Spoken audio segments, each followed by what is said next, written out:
Tapi Allah mengurusi semuanya, tidak pernah merasa lelah, tidak pernah merasa letih, karena Allah itu maha perkasa, Allah itu maha kuasa, maha hebat, maha segala-galanya. Terus tidak mengantuk dan tidak tidur. Nah ini Allah sang Khalik, tidak pernah merasa ngantuk, tidak pernah tidur, terus lali ngurusi makhluknya. Itu tidak pernah. Allah itu tidak pernah ngantuk, tidak pernah tidur.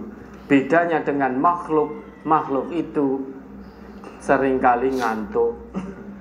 Ngaji yo ngantuk. Itu makhluk.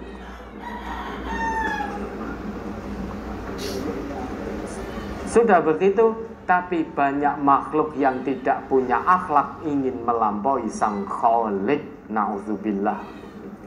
Seperti siapa? Fir'aun. Makhluk Allah tidak punya akhlak ingin melampaui sang Khalik, bahkan menyamakan dirinya seperti sang Khalik, yaitu Allah. Makhluk tidak punya akhlak ingin sama dengan Khalik. Kayak makhluk bentuknya kaya ngopo gitu loh. Allah itu tidak punya kekurangan sebagaimana kekurangan yang dimiliki oleh makhluknya. Maha sempurna.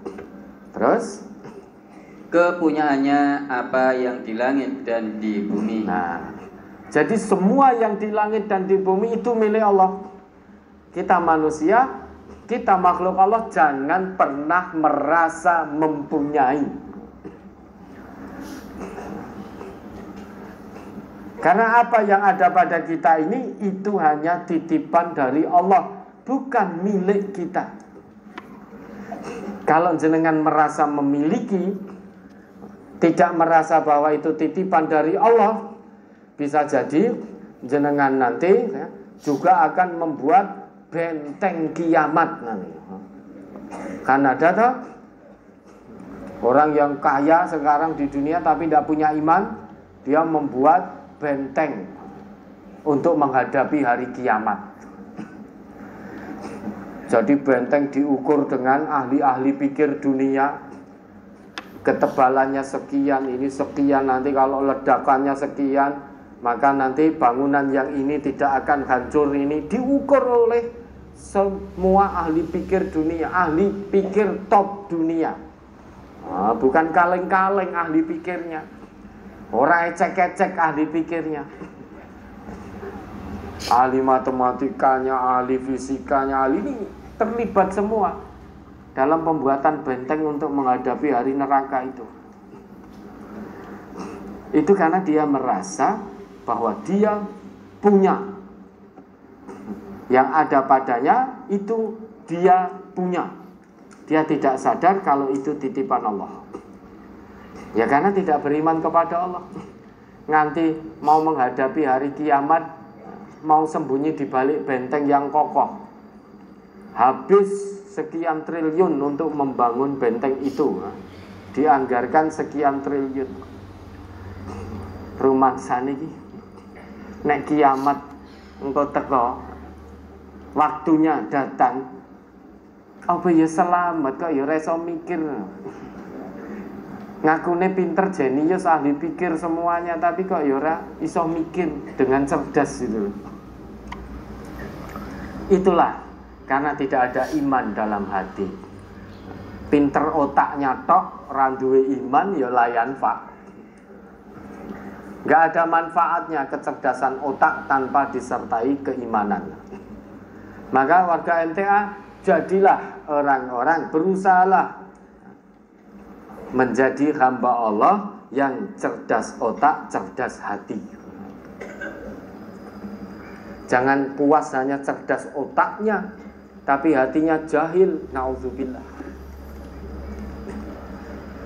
Jadilah hamba Allah yang alim, ya, cerdas hati, cerdas otak. dengan segenap potensi yang Allah berikan. Maka termasuk orang yang cerdas, dia sadar sepenuhnya bahwa apa yang ada pada diriku ini hanya titipan dari Allah. Jangankan hanya harta benda, kedudukan, kekuasaan, penglihatan, pendengaran, hati, kemaluan, itu semua titipan Allah. Bahkan sampai nyawa yang melekat dalam jasad ini, itu juga titipan Allah. Yang punya Allah, bukan kita yang punya. Itu orang mukmin yang cerdas. Cerdas otak, cerdas hati. Otaknya cerdas, tahu kalau itu titipan Allah. Hatinya cerdas, maka dia akan jaga titipan Allah sesuai dengan amanah atau fungsi yang telah Allah dan Rasul gariskan.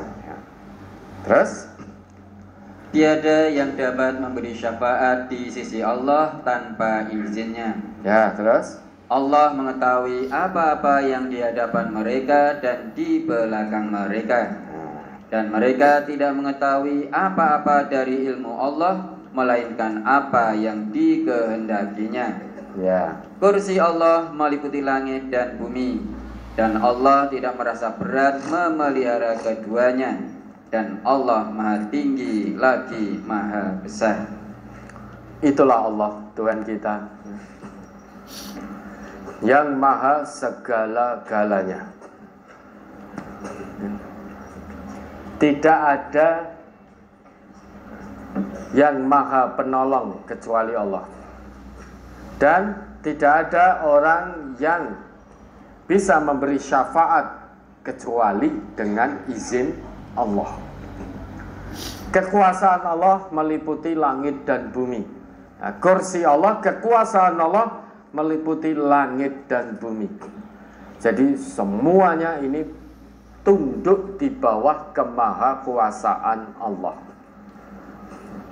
Dan Allah tidak pernah abe dalam mengurusi keduanya. Teliti sekali, detail sekali. Bahkan sekecil apapun perbuatan kita, baik yang kita tampakkan atau yang kita sembunyikan, itu Allah